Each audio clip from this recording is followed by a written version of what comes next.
What's up, everybody? Welcome to Podcast Now Plus. I'm Alex, and in this video, I want to talk about a new Q&A with Red Barrels, the team that is making the Outlast trial. So we've talked quite a bit about this game, mainly on the main channel, but I wanted to kind of put this video on this channel. But they did a Q&A on the PlayStation blog, and nothing too mind-blowing, so just to kind of set expectations accordingly. But I do want to read, out the questions and the answers, and then we'll talk about our opinions of them, okay? So you can find this on the PlayStation blog, but I'm going to read them out for you. What is the Twitter-length elevator pitch for this game?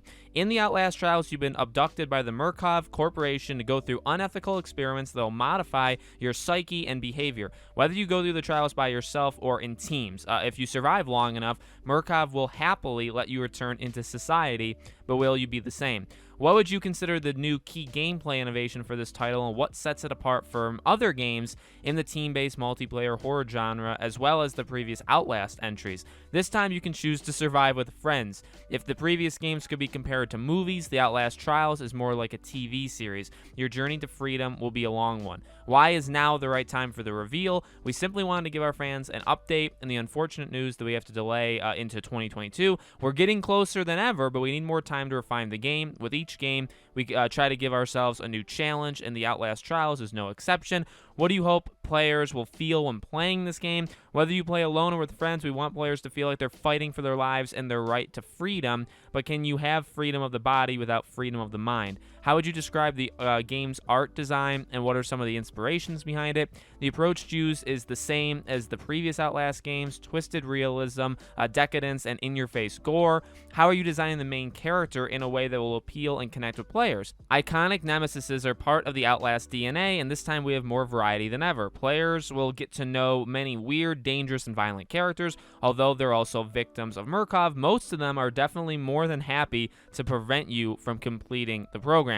What game engine is it being built in? They say Outlast 1 and 2 were made in Unreal Engine 3. This time it's 4. Unreal Engine 4 definitely played a big part in our prototyping phase. We were able to test new ideas and iterate pretty quickly. Tell us about yourselves. They say we're based in Montreal. I'm not going to even try to pronounce their names because they're too hard. David, Hugo, and I co-founded the studio back in 2011 after working on big AAA games like Prince of Persia, Assassin's Creed, Splinter Cell, and Uncharted. Outlast was our first project as Red Barrels. We made the first game in 14 months with a team of 10 people. For Outlast 2, we doubled the staff. This time, we're a little more than 40 people, and we're working on a much bigger game than before. Growing the studio in size during the stuff around the world hasn't been easy, but we're getting there. Are there any key PS5 gameplay features, such as DualSense, etc.? We haven't thoroughly investigated all these options, but we're definitely excited by the possibilities. Hopefully, we'll have more to announce soon. So, I read this once, before I recorded it. Look, I'm a fan of Outlast. I like Outlast 1 and 2 quite a bit. I actually, in some ways,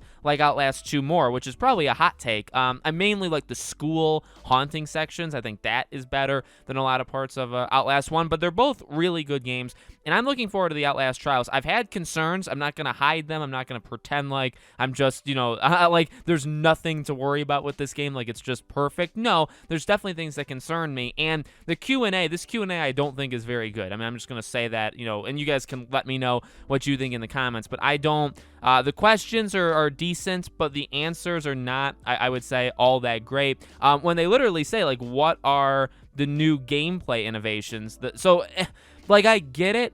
Outlast hasn't innovated much in terms of gameplay, so maybe that's a bad question. But when you say, what are some new gameplay things we can expect? And they say, well, you can play with people this time. Before, you were playing alone, now you're playing with people. It's like, well, is that it? Like, there's literally nothing else. In fact, that's not even true, because we see in the trailer, the new trailer they showed, you can attack. You can, or attack, defend, however you want to say it, but you can throw things, you can injure enemies, stuff like that.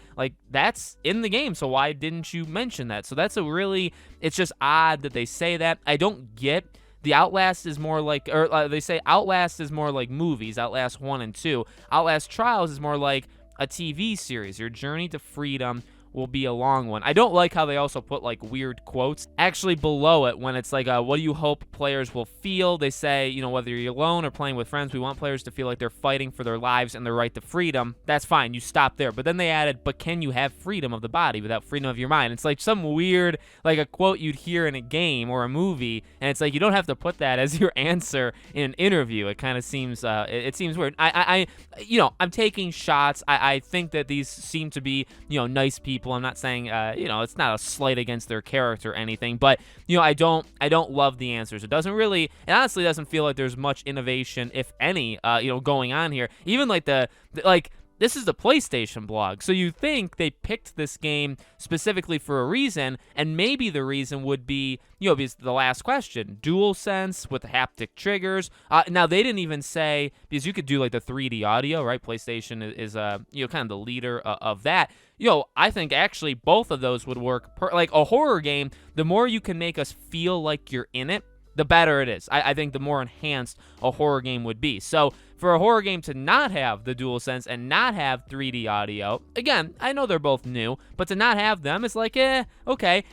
And they say, like, we haven't, you know, and now they're honest, we haven't seen anything. We haven't seen all of it. And they do kind of, I guess, leave the door open that, you know, something could be coming. I would imagine, like, the DualSense could be used at least. But I don't know. I'm still excited. I mean, this interview doesn't, like, ruin it for me, but it doesn't, like, the way they answer the questions, it feels like literally the only hook about this game is you play with other people, and there is that kind of connection of like fighting for your life. But I mean, like, you're doing that in the other games too. Like when you're defenseless and you can't attack back, right? You can only run and hide. You are, in a way, fighting for your life. You know what I mean? Like, you're surviving. That's like what survival, you know, at its core kind of is. So I would argue you've been doing that for the last two games. I guess, again, and then what makes this different, it's a TV show instead of a movie. What does that mean?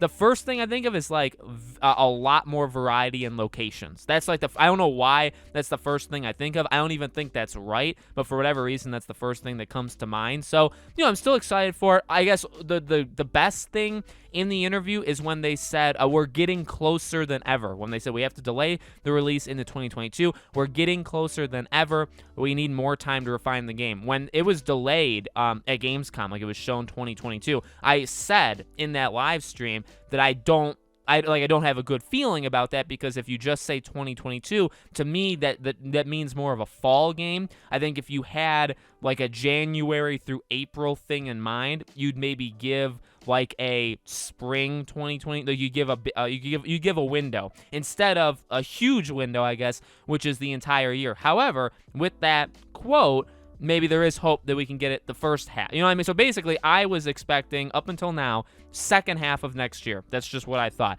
Based off of what they just said, I feel like they could squeeze it out. Now, you know, no rush. If it takes them till the second half, fine. But I feel like maybe there's a bit more hope for the first half. So let me know what you guys think in the comments below. Maybe reading into it wrong. Maybe you guys liked the interview. I think they could have done a better job. Again, questions and answers. But let me know. Make sure, as always, you guys are subscribed to the channel. Hit the bell icon so you guys know when all these videos go up. I do a brand new video on the channel every single day, and so I hope to see you guys for tomorrow's video.